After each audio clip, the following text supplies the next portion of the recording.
La statale 118, la corleonese agrigentina che collega Cianciano e Raffadali, è tornata ad essere percorribile. I lavori di rimozione del grosso e minaccioso masso staccatosi dalla costone a causa del maltempo sono stati completati nella tarda serata di ieri. Per fortuna non ci sono state gravi conseguenze, ma resta e come il problema legato alla sicurezza di questo tratto, ma anche di altri tratti delle strade interne, come denuncia oggi il sindaco di Cianciana Santo Alfano. È dal 25 novembre che è venuta la prima bomba d'acqua che in quel territorio siamo alla disfatta. Siamo alla disfatta perché non c'è più una strada provinciale percorribile.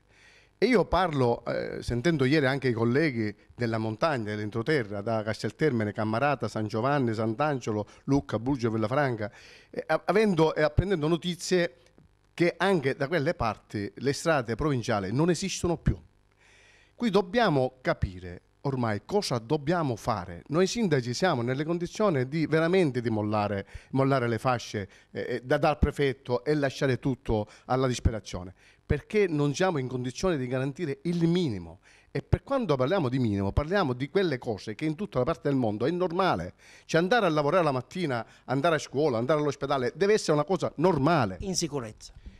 Ma normale in sicurezza, ma la normalità è anche la sicurezza, perché non è che è una cortesia che chiediamo. Noi chiediamo che le nostre strade vengano messe in sicurezza. Ieri lei ha avuto uno sfogo con il prefetto di Agrigento, ecco, quali saranno le prossime tappe, le prossime mosse per provare ad alleviare questi disagi, per cercare di trovare delle soluzioni adeguate?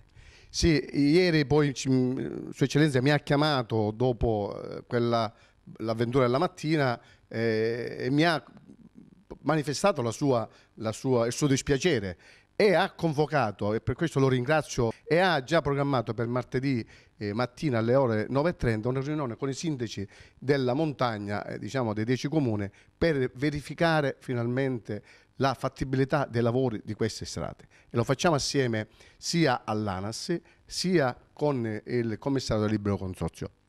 Questo perché io non vuole essere uno sfogo, il mio vuole essere un'attenzione alla politica. Cioè la politica ormai è già passato troppo tempo dalle passerelle.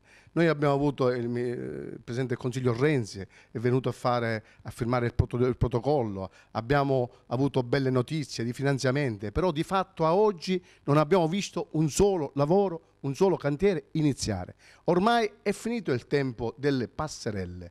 Io chiedo ai deputati nazionali, regionali, chi ha potere, chi ha gestione in questa nostra terra, in questa nostra Sicilia, di muoverci.